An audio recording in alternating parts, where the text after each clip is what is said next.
Park and Recreation Committee of the City of Wausau to order. Welcome, everyone.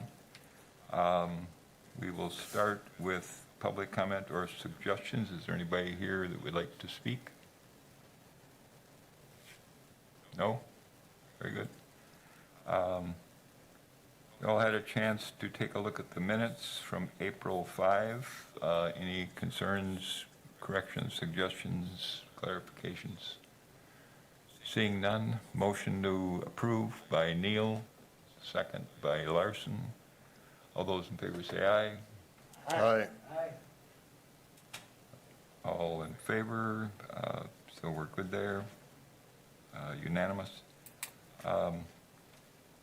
Discussion and possible action recommending approval of the contractor for Phase 2 of the Sylvan Hill Bike Park improvements.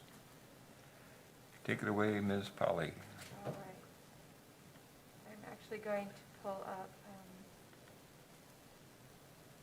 I'm going to stop sharing this screen. I have two computers going right now, but Those were the ones that were due Friday, right? they were due Friday, and we did actually only receive one proposal. And this has been fairly typical of this when we've gone out for requests for proposals for these trail upgrades. Same with when we did it at 9 Mile on the county side. We ended up we send it to a number of companies who we know do this work, and then we publicly put it out there as well. And I had two companies ask for the packet that has been sent out to other companies, and we ended up still only getting one proposal. So the proposal that is in front of you is from Epic Trail Design. They are a company that is currently doing the trail upgrades at 9 Mile as well, works with Seawalk quite closely.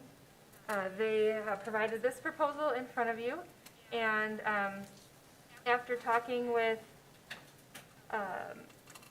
Matt Black and Aaron Ruff from Seawalk this afternoon, just to make sure that they were okay with this proposal, because they base their fundraising on a certain dollar amount, and that's what they work towards, and that's what they had in the bank.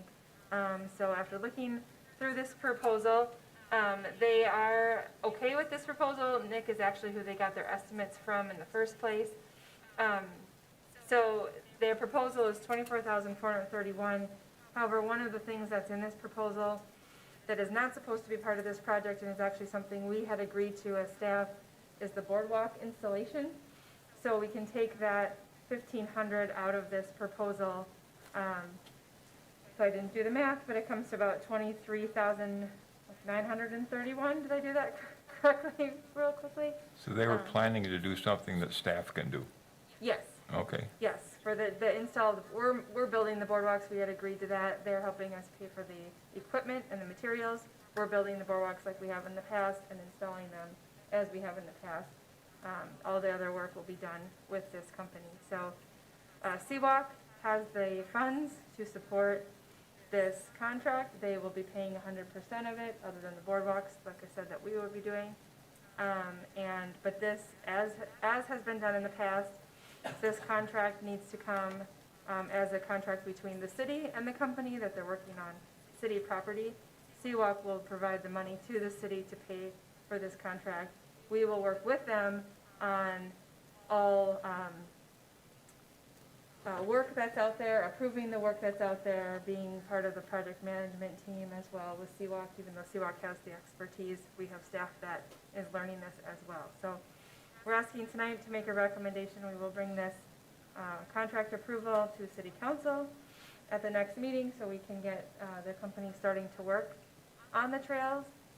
But that's the request of tonight, is to ask for recommendation of approval of this agreement with Epic Trail Design in the amount which would actually be the $23,931. Very good. Anybody have any questions on the proposal or the situation? Anybody interested in making a motion to approve that we go forward? Mr. Neal and Ms. Watson, first and second. Any questions at this point? All those in favor say aye. Aye. Aye from me, it's unanimous, very good.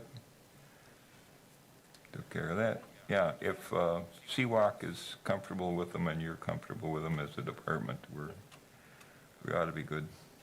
We have worked with them. Very good. And somehow we got the bike share program. Yes. We are blessed with that decision.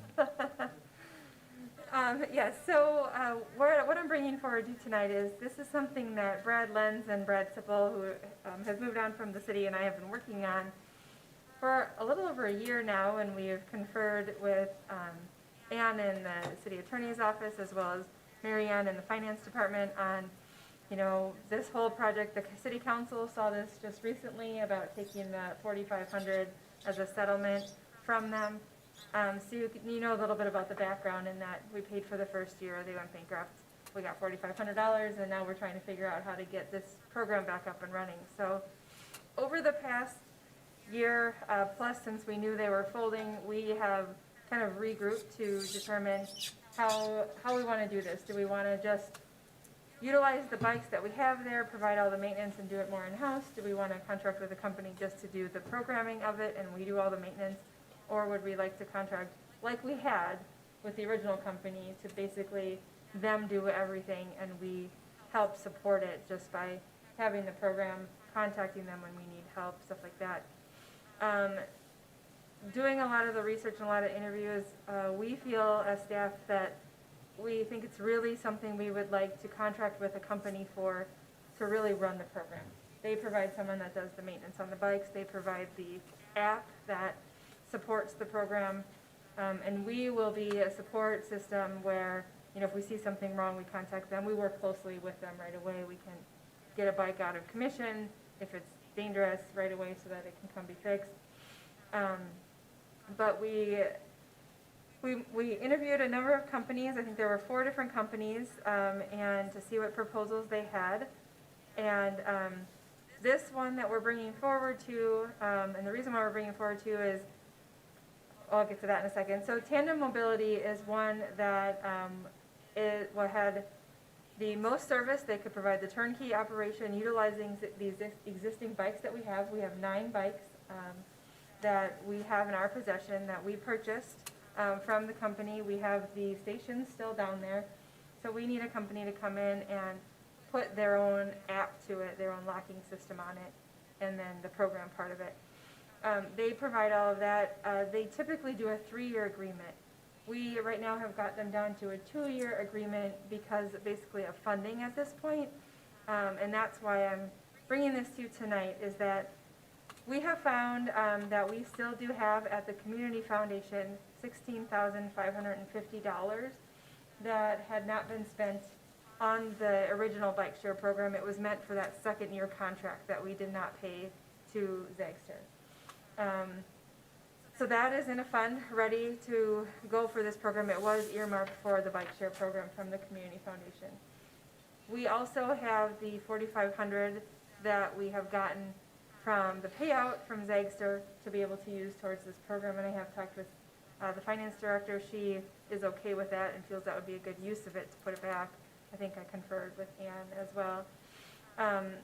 So that total is just shy of what we would need for a 2-year contract. So the first year contract I put in here is $13,900 because of the fact that because we're only doing a 2-year contract versus a 3, they're asking for this extra $1,800 basically to have that 2-year option. However, if we choose to go to a 3rd year and we can apply for grants or get funding for that 3rd year, this $1,800 will be applied to that 3rd year. So it won't go. I foresee us as staff, foresee us continuing with this program. I think it will be beneficial. If it's not, we can choose after 2 years to be done. But if we do continue finding the funding for it, then this $1,800 will be applied for that 3rd year. So then the 2nd year of the contract is $11,250, and that's really basically for the turnkey option. It's a per bike fee that we pay. $1,250 per bike is where you get that $11,000. So the reason why I'm here tonight is because they're asking us to sign this 2-year commitment. The funding we currently have in hand pays for the first year and part of the second year. We're a 4,500 I put in my, 45 or 4,900. I think I put it in my, oh, this is the minutes, hold on 4,100, sorry, thank you. I thought I put it in my agenda summary. $4,100 short, here it is, $4,100 short of that second year. We're bringing this now because I don't want to commit the city to something that we don't have fully funded. So we do feel very confident that we could apply for another grant for that $4,100 through the Community Foundation. You know, we have a year to do it. We don't have to pay the 2 years up front. We pay the $13,900 now, and then the second year we pay. So we have a year to look at funding. If we can't, we can always put it in the budget for this next year. We can look at other possibilities as well. We have some gift accounts we could use. So I wanted the committee to look at this and feel comfortable with moving this forward, not knowing that we still have to gain $4,100 for that second year, and that we will do whatever we can to get it funded elsewhere. But that potentially it could come back to the budget if we commit to 2 years. But I do feel pretty confident we can get this funded through another grant that we can apply for. So that's where we're at with the bike share, or the other option is that we could apply for grants now, get that $4,100 and just wait to sign the contract until we have the full 2-year amount and then have it go forward. I just wanted to bring it forward now because we have the first year. We feel that if we can get this moving, it's about a month to get all of the signage changed and the graphics done, and then we can have the bikes up and running by June if we could move this forward for the first year now. So that's where we're at with this. Zagster left us 9 bikes. 9 bikes. There were 10. One of them has been missing. We're not sure exactly where it's gone. Ooh, okay. But we only paid for 9 when we bought them. So Paid for 9? we paid for, yeah, we got when they were liquidating their assets, they had a price for the bikes. I think it was $250. I think we paid for the bike, for each bike. And we Okay, so when that one disappeared, it was on them. Yeah, because it was already Okay. gone before. Very good. Yeah, I don't know that we're going to get an opportunity to try something like this for less money, so I don't know what would happen after the initial period, but I think we should go for this one. Alder Killian? Thank you, Mr. Chair. Just one question on the scheduling of payments for this. Will this be paid annually for the year, or are they looking for an upfront payment for the full term, whatever it is that we go for? It's annually for the year, so we just have to pay at this time the $13,900, and then next year we pay the $11,000. Mr. Neal? Thank you, Mr. Chair. So what constitutes their turnkey operations, you know, during the biking season? What are they physically doing during that time? Sure. I have a proposal from them. Oh, actually, did I include it in your packet? I did not. So I can pull up and share. I can show you exactly what they're proposing. They have a nice little proposal that they sent us, and it lists out that they are, let's see. Sorry, I can't talk and do this at the same time.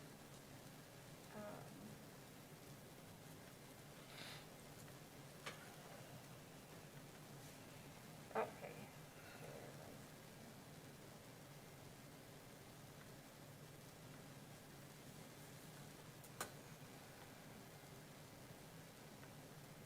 Okay. So here's our overview of their program. They've been around for, they merged 2 communities, or 2 companies together, so they've been around for, I believe, about 8 years, and they are actually getting a lot of the Zagster business. But what this does is the turnkey program features It does feature the hardware at a higher price, so in a typical situation, that would include the bikes and the station. So we're getting a reduced price because we already have the bikes on hand. Then it includes the software, so this is all run off of your smartphone. There's a QR code you'll scan to unlock the bike, to pay, all that stuff. The operations part of it is they will have somebody on the ground that will take the bikes periodically, clean them up, look and tweak them, fix them. If there's anyone that goes down, they will take that bike out of commission, fix it, get it back. If they cannot fix it, then a bike will be replaced. So they like contract with somebody locally, like one of the local bike shops to, oh, you know, bike number 7 needs work? Okay. Yep, and that's the same as what we had with Zegser too. And also on the bike, there's going to be, it's going to be hooked right to that software, so it will say if there's something wrong with it or if it's not unlocking properly. It'll send them an alert that this bike needs service. But then those repairs, if there's, you know, who pays for the repairs? It's all part of the turnkey program. So it's Okay. part of that 1,200. So it's as if they were their bikes. Okay. So are we giving them the bikes then, or are they just operating them for us? They're just operating them for us. Okay. Yep, and then the other part of it is the marketing part where we'll change the big signage that's down on there. We'll put some logos on the bikes and stuff like that. Ms. Watson? So will if there's a damaged bike, will it be replaced at no extra cost to us?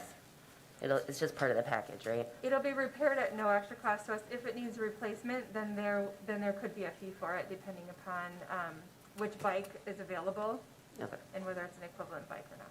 All right. And then I had one other question too. Oh, what would the third year be if we did do a 3-year contract?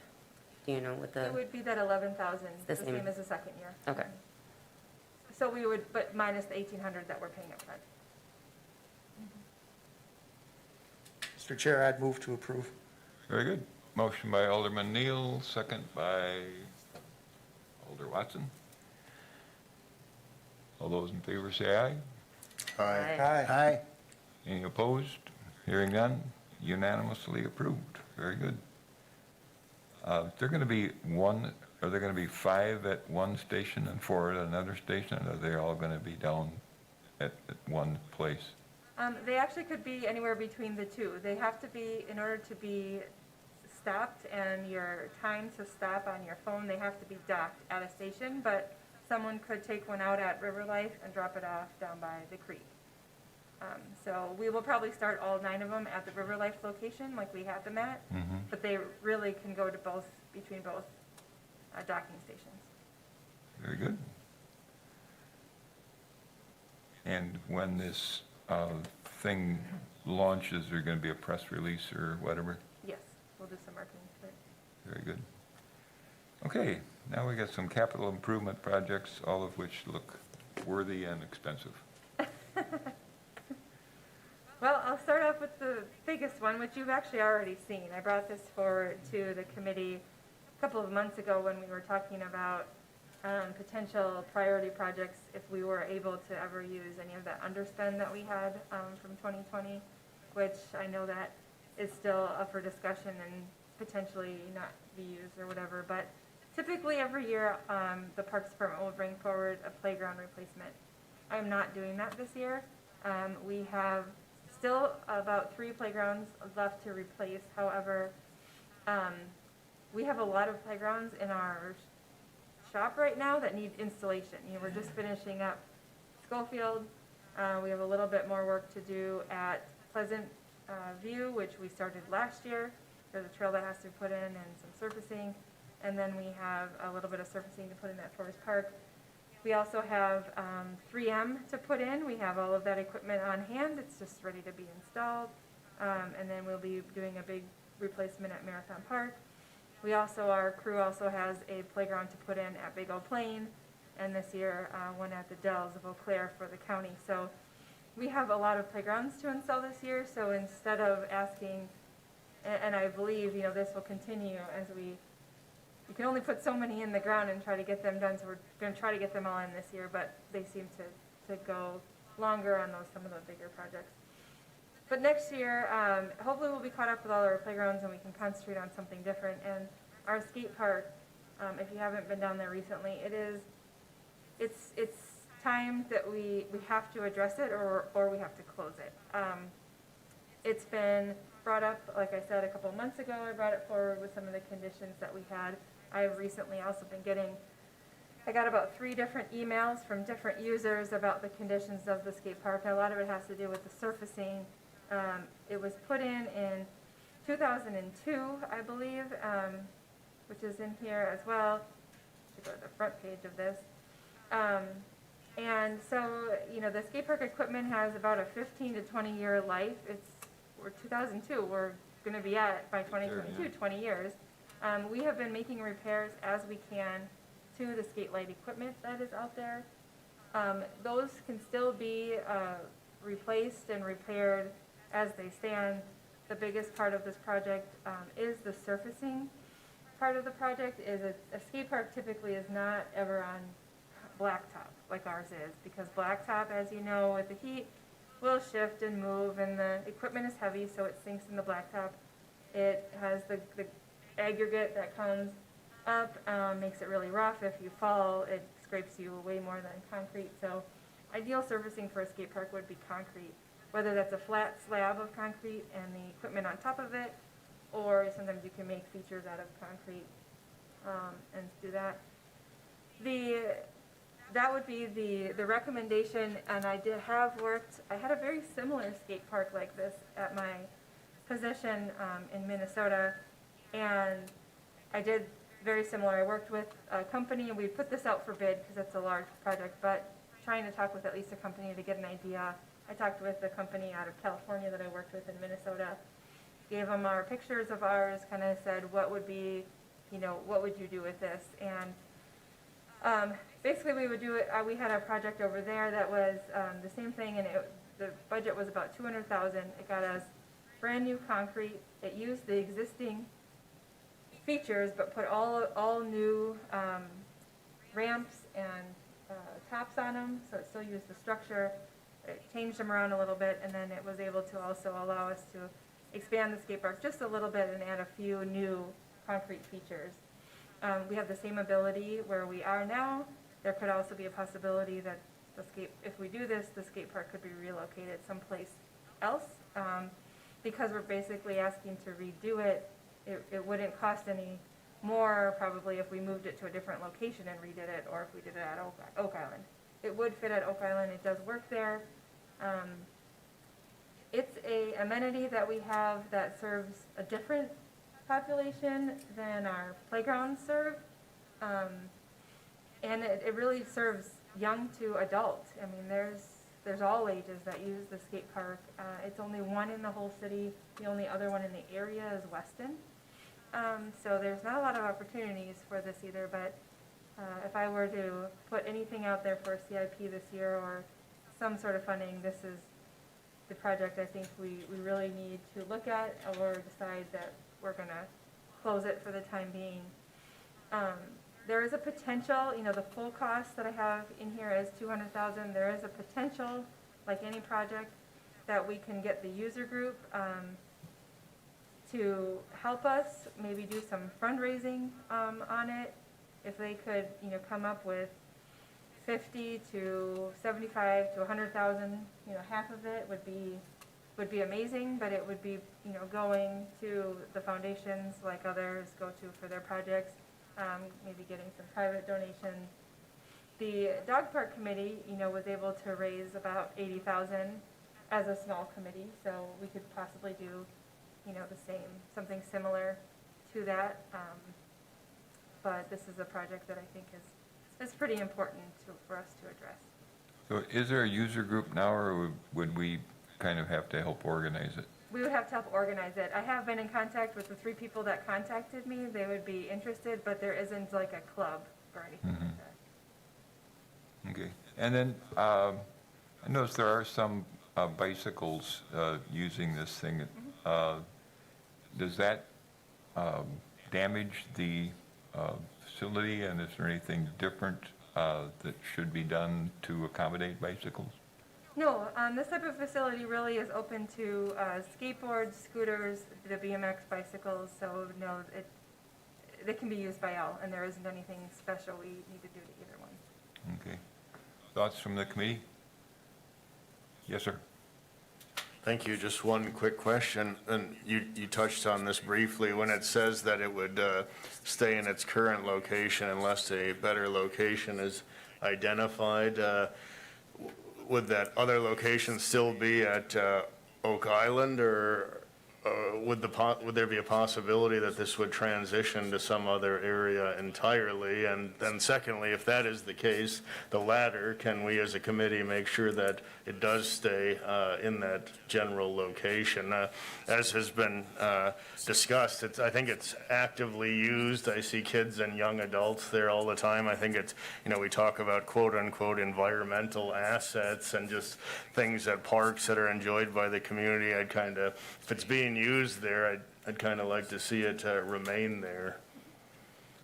I put that in there because my vision was that it would stay there, but I did get a suggestion that it could potentially move like down by River Life Park in one of the areas that couldn't be developed or something that was more flat to bring people down there. But ultimately, the decision of where it would go would be this committee. We would work on that together. But it does work in Oak Island, and we do have the space. I think that space is, for that, because the rest of the people seem to circulate in the other 90% of that space. And that's, okay, down here on the end, good to go. So, yeah, I don't have any issue with it. Anything else from the committee? Okay, you don't need a vote on each one of these, do you, or not? I don't think so unless, I think when you make the motion, after we go through them all, if there's one particular one you don't support moving forward, you can make that Okay. as part of the motion. So we'll let you keep rolling. Okay. The next couple of them have been presented to the committee before. I put tennis court replacement. This is really just taking care of the assets that we have. I did put in here that it's been a request actually since 2009 and hasn't yet been funded. So we do what we can to do the parks that we do. So we have done some resurfacing. This is actually to rebuild the tennis courts because Memorial Park, Alexander Airport Park are to that life where they need resurfacing. We have put new color coating and crack sealing down, like on Oak Island has been done already. I think Pleasant View and 3M. 3M was done last year. So it's not like we haven't done anything to our tennis courts. We have been doing some things. But we do have some tennis courts that are getting to that life where they need basically a new blacktop surfacing because we just can't do any more crack sealing on it. So it's just getting to that point where they're getting, every year they get older and older. We do what we can to make them playable and safe, but these are the two parks where we see the most needs. So Memorial would be 2022 and Alexander Airport Park could be 2023. But this is a reoccurring one. It's been in front of you before. Any questions on that one? Very good. The next one that we have is one I actually meant, this one we're pulling. So after talking, I put this in your packet, but after talking with our operations supervisor, we are not going to bring this one forward. So in our motion, we can take out the HVAC replacement one. Okay. And the reason why we're bringing it out is because, as you know, the county is working on a West Side master plan that's supposed to look at all of Party Street, West Street, Marathon Park, and UW Extension. And if we need to do that study first to determine what's going to happen with this building, if we decide that this building isn't going to be occupied, why it really is in need of attention, but we can wait another year until we have that direction. So I'm going to pull this one out. And if you do bring it back, I noticed there was a opportunity toward the bottom of one of those pages to indicate savings as a result of this. I would think that probably pick up 20% on your efficiency with the new unit, so there'll Yes. be some savings there, but, okay. Very good. One less to sweat out. Yeah. And then this is, the first year this was brought forward was 2018. The Sylvan Hill parking lot the bituminous is pretty much gone. So right now it's more of a gravel parking lot. I think we do have a city ordinance that lists that our parking lots should be paved. It technically is paved, it's just, there's not much pavement there anymore, so it's a project that it's just aged out, it needs new surfacing. So we have gotten this price quote from our Public Works Department. Whether they can help us do it or not, they have helped us on a lot with some pavement projects. This would probably be a joint project that we would do together using our labor and their labor, but it's just reached that life. So if you go out there, you can see a lot of the pavement it looks more gravel than it looks paved. Would it be the same footprint? Yes, that's Okay. what the plan would be. Do we need that large a parking lot? Maybe not. I mean, that's something, we haven't really assessed that to determine. I have not been up there that much, but I don't think I've ever seen it close to being full, so. Yeah, I mean, with the biking, they typically park Be at up the on top. Yeah. Sylvan, during the tubing, is probably the busiest, and I can reach out to my staff, like on a busy weekend, to see how busy we are. I guess I can't answer That'd be that. good to look at, I think. I think I'm not sure, but there were events there in the past that seemed like they might have filled that parking lot. I don't know if we're still getting them. Yeah. Any other questions about that? It is ratty there. Anybody's been up there lately? Okay. All right. The next one I'm bringing forward is more of a medium priority, and this really came to our attention. This has already been brought to you a few months ago along with the skate park, where if we had the funds to use, this would be a project that we were requesting. During COVID, when we got the CARES funding, one of the things that qualified was to replace our drinking fountains with bottle fillers. They still have a drinking fountain part on it, but then they have a bottle filler. And it qualified for CARES funding because it reduced the human-to-human contact. We were able to fit all the county ones in under the county CARES funding, but when we brought it forward to the city, the CARES funding was already allocated, so it didn't qualify for that, or we didn't have enough money to do it. Our drinking fountains are workable right now. We have very few bottle fillers in the system, so this would be to change out all of our city drinking fountains to bottle fillers, and right now we have 21 of them that would be changed out. So it's got a pretty high cost to it because of the types of machines we're using, but it would also make every bottle filler the same in the county and the city park systems, so it helps with maintenance and supplies and parts down the road too. So this is more of a follow-up from the CARES funding, and I don't know if it can, once we get the recovery dollars, maybe this is something that could fit in those dollars as well. We don't have exactly what the treasury will allow that all to be spent on, but that's maybe something that could be paid for out of that as well. Yeah, well, it's got a small environmental plus in that it requires, or might lead to the use of fewer single-use water bottles, so that'd be good. Question about that one? So is the committee's wish on that one to include it in the budget request and cross our fingers? Okay, as a medium priority. Okay, And that was all of what I'm bringing forward. very good. Someone like to move to approve that package of projects and move forward? I'll also make the motion. Very good. Alder Larson moves. Alder Neal second. We're doing well here. All those in favor say aye. All right. Aye. Very good. All those Opposed? Hearing none. Motion passes. Very good. Next one, I was thinking about the Sylvan Hill Park work and what we were getting into. I realized I've never walked that whole, we're not gonna march you up and down every hill, but I've never been in the interior of the new bike park. So if there are no objections, we could move our June meeting to Sylvan Hill Park. I would imagine we would convene at the chalet and then take a little foot tour and come back and conduct our business, or is that the way you were envisioning it? Yep. The only thing I thought of after we put this on is I don't know if there's a requirement for it to be videotaped at all.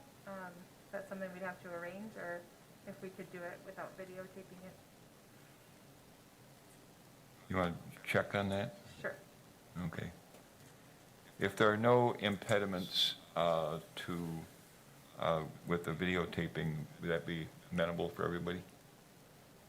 Very good. Maybe we could actually do our business and then do the walking, but however it works with Yeah. staff would be showing it. That's good. Okay, educational items. Take it away, Ms. Polly. All right. Like we do each month, we have park updates. We are just really in the process of getting all of the parks clean and open, and the water systems on, and the sports fields up and going. All of our sports fields should now be open. Most of them open mid-April, like our baseball diamonds and some of our turf facilities. The sports complex, which is a county facility but a big facility of ours, had its first play this last weekend. Everything is looking really, really nice as far as coming in. So we should be up fully open with bathrooms and everything within the next week or two. Pickleball and tennis nets are all up. So people are playing. It's been busy. Schofield Park, we're installing. We had a post that was sent to us wrong, so that put a little bit of a delay, but we're back on track. We should have that in within the next couple of weeks. And then we continue to work on our ADA study of updating from the big list that we got from our city ADA compliance review to make some small changes and put the rest into projects that we do as we go forward. Shelter reservations and special events are all starting up now. Our campgrounds on the county side opened this last weekend, so our staff is getting busy. I did want to throw out there, I don't have it on the list, but as far as the pool staffing, we are still short about 13 lifeguards.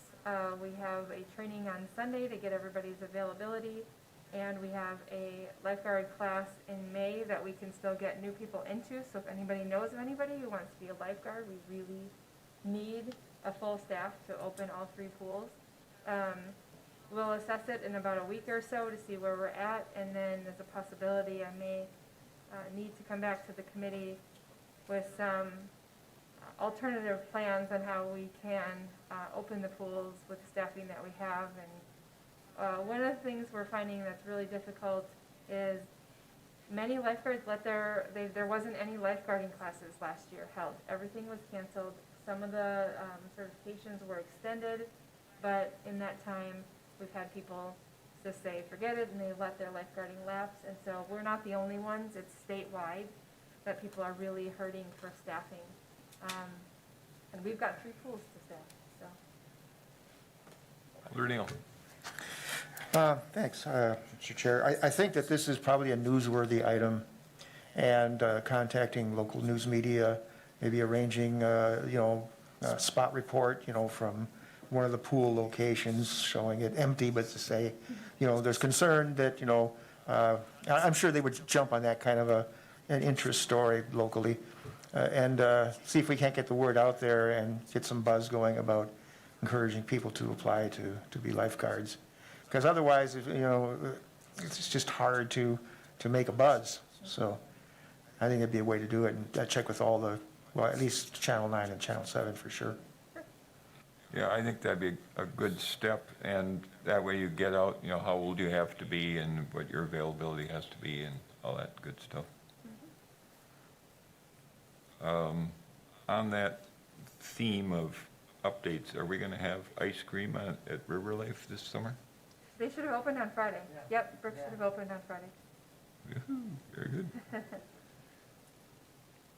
that all for park update? Yes, it is. Very good. So we received on our packet Riverside Park testing update. Was there any reaction to that? I couldn't tell from the map where the new sites were going to be, but we're, you know, up to speed, I think. Alder Kelly?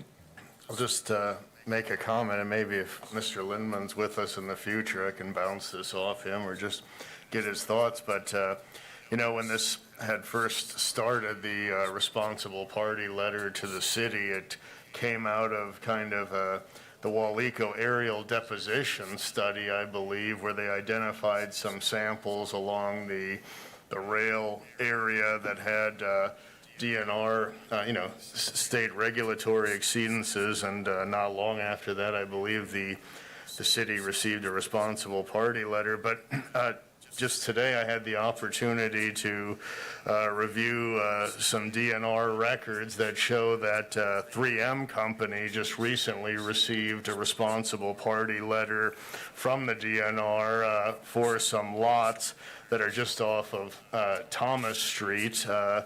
And the reason I bring this up is because, you know, they purchased those lots apparently from the rail company, I don't know, CN Railway or what have you.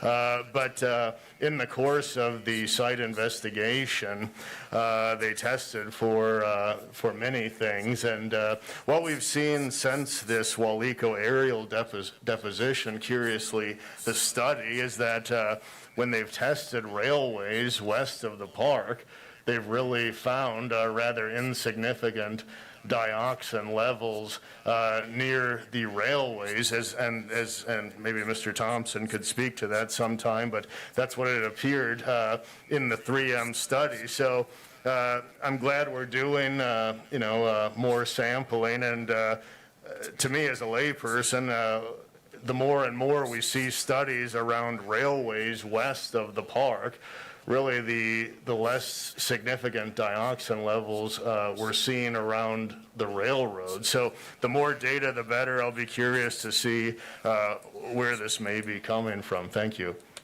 Yeah, that was an interesting finding. I was expecting that the area along that railroad corridor to be off the charts, but didn't happen. Any other questions on that topic or comments? Very good. I appreciate Director of Public Works Lindman's willingness to do that for us. So that's good. And now we have the Barker Stewart Island Sawmill Planning Update, which is... Yeah, so I just wanted to give the committee an update on where we're at. I'm working with Brad Lenz of the Planning Department on the potential plan to reconstruct the sawmill building, possibly on Barker Stewart Island, or a replica of it.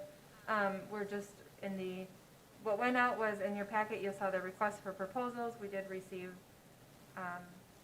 5 companies back on this. We scored them and had a few follow-up questions for them. And the company that we're going with is this GCA, Galbraith Carnahan Architects, but so there are proposals in here too. You can kind of see where they're working from and who they're working with, and the iconic structures and design is somebody we've worked with as a city, like on the athletic park facilities and a couple other. So basically where we are now is what they're going to do is they're going to assess the site to make sure, you know, what we can do on that island with the waterway, with the floodplain, with the overhead power lines, with the railroad that's on there, whether or not that's even a site that could be a potential for the structure. They're also going to assess the timbers that the city has had in storage, I believe for the past like 9 years now. They're going to come and see those timbers, see what their quality is, whether or not they can be reused. And then they'll be working on a cost estimate, a site plan on how it could be built, whether it will be the full reconstruction or a replica or kind of a hybrid of a new open-air shelter with using some of the old timbers. Present that to us, and then a cost estimate to what that would cost. That would provide us information on being able, whether or not we can move the project forward. If that's a location for it, whether or not we want it there, what the cost would be, and knowing what fundraising might need to be done. This is a project of interest that was actually stemmed as a cooperation between the city, the Community Foundation, and the Historical Society. So it would be a kind of a collaboration once we figure out what can and can't be done and what it might look like. How do we move forward? Who pays for what? How do we fundraise for it? What does that mean to the city? That can all be decided once we get these plan results. So that is starting. They are actually coming on site next Monday, the 10th, to meet with us, to talk through that, and to go out and assess the timbers that are being held in the town of River Falls. As the head of this department, what are your feelings about putting a large open shelter out there? You know, I think, well, Isle of the Ferns is such a beautiful island that we have, and I think there is potential on Barker Stewart that it could be a really beautiful island as well. And it's a view from all the buildings downtown. I mean, just the vegetation removal that we've done on the north side really has opened up the island, and I think when we bring new, nicer trees back on it, we can have it feel like a safe park-like setting like we do on Isle of the Ferns. Mm-hmm. We do have challenges on that island though, because it's much wetter. It gets wetter than Isle of the Ferns, and there might be limited on vegetation there, but I think I'd need to see it laid out with like the overhead power lines and the railroad there, but I think something there to make people feel safe walking out there, using it, just beautifying it, I think is needed. Whether it's a shelter or not, I guess that's what hopefully this will help us do, but I think we can do a lot on that island to make it nicer. If this initial planning thing doesn't need any approval, it's going to happen. Any other comments or questions on that one? Thank you. Dog park? Yes. So the Dog Park Special Committee is meeting after this and met last month. Everything's looking really nice. They agreed to go ahead with a shelter that's on order. It's a 16 by 24 shelter that will be put in the park for some shade. The entrance sign, the donation entrance sign that will be Two Hearts Dog Park will be installed here within the next 2 weeks. All the other signage is up. The drinking fountain will be back up and running. Turf is coming in quite nicely. So right now we have a planned soft opening of the weekend of May 15th, so 2 weeks from now, with a grand opening kind of celebration June 5th, right? That first Saturday in June, for a few hours in the afternoon, which we will talk more about today at the meeting, and then start to advertise to get people there and have a little bit of entertainment, a little ribbon cutting. So that's the plan. Did I Very miss good. anything, Sarah? Or Tom? Tom, you missed the last meeting, but I think, Committee went through last week details, picking out specific agility equipment and oh yes. benches and buildings and all that stuff. I don't know how much of that's actually going to be on hand when they open it up, but That will not be here quite yet when we open it up, but you know, people will be able to come back and see the upgrades then. benches should be installed before the 15th, and the entrance sign, shelter, and the agility equipment will be coming there, so lead time on those, so. Very good. Comments or questions on dog park? Looking forward to that. I have a question. Yes, sir. Most dog parks are we also providing with stations for people to deposit their doggy doo and stuff? And Yes. and are we also going to be providing bags? Yes. Okay, thank you. Very good. Letter E. This is, I don't know if I included anything, no, I didn't. So this is, Mr. Peckham wanted an update kind of on that second location dog park that we had, talked about. And I did pull my information from, my conversations with, the Wisconsin DOT from March of 2019. So one of the options, possibility was it's about 10 acres underneath the overpasses, like downtown. If you drive on 39 going south and look down, it actually is a very nice area with a raised, like, already walking path where they drive things around. The only question would be, in the winter, you know, if there's snow plowing, the overpass, whether we close it on snow days, you know, to allow for that snow to be cleared, or, you know, that might be an option. But this was just an option. I reached out. I got the original idea when I drove, you know, 29 going west to Minneapolis. If you go through Chippewa Falls, they've used a really old, big retaining area where it's completely wet in the middle, but they have a really nice long path all the way around it. It's right next to the highway. And this 10 acres has a path around it. It's got parking. It's where the old Menards was. As an option, if the committee, and this isn't an action item on here, but if it's something you'd want on a future agenda for me to continue to look further into, we can do that. They were, in 2019, open to the idea of talking with the city about a lease for that area. I don't know what the cost or anything would be. They sent me a sample lease, basically just saying that it needed to be available for access from them if they needed to provide any maintenance to the highway above, was kind of really the key to that agreement. But I'd be happy to reconnect with them if. So this area is already fenced in too, pretty much, It isn't is, it? yeah. So, I mean, there would be no cost to us for fencing. And you said there's a path that goes all the way around it as well? There's like I don't know if it goes exactly all the way around it, but it looks like it does from above when you're on the highway. It looks like where they drive their trucks. It's like a 2-lane path that's elevated around the I perimeter. mean, I'm sure we'd have some cost of Yeah. completing a path, a walking path and stuff. And this would be something that would be open year-round, I take it, too, correct? Yeah, all of our dog parks, that's the idea, is that they can be open year-round because people just. So go you in will and be, out. you know, like you say, you might have to close them on snow days, but then you will be taking the snow off the path that comes from the overpass and stuff before you reopen them, is that correct? I think we have to assess that. Right now, typically when dog parks are open in the winter, they're not groomed or anything like that. People just kind of go and make their own pass. But if there is a lot of snow that comes over from the overpass, I tried to look this year, but we didn't have very good snowfall, so it didn't really help. But then we may have to remove some piles. I think we'd have to kind of wait and see.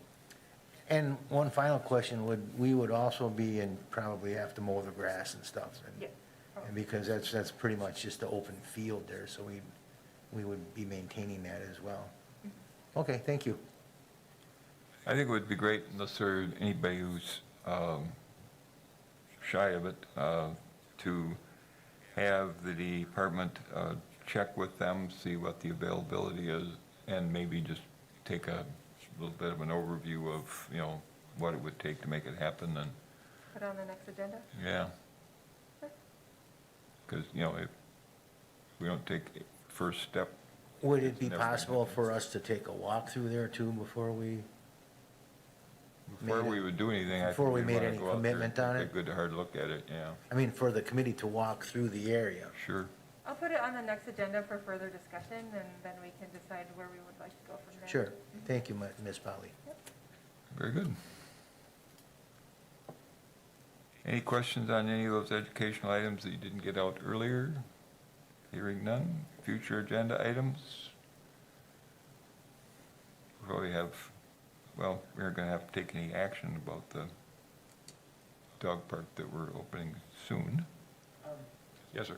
If we're going to put this on the next agenda, then, Ms. Polly, would you probably check into how much it would cost to lease this land and where we would possibly get the funding from? Yeah, well, I think I have some of that information from the 2019 correspondence. Okay, I well had then, with them, so I'll that's just okay. bring You it. don't need to bring it now, bring it to the next meeting then. Yeah, yep. Thank you.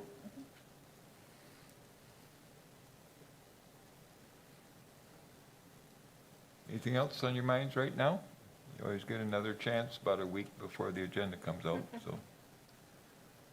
Very good. And so, June 7th, 4:30 PM. That's the one we're looking at June at Sylvan Hill, if technology allows. Very good. Is there a motion to adjourn? Alder Killian makes the motion to adjourn. Alder Watson says second. All those in favor say aye. Hi. Thank you much. Got her done.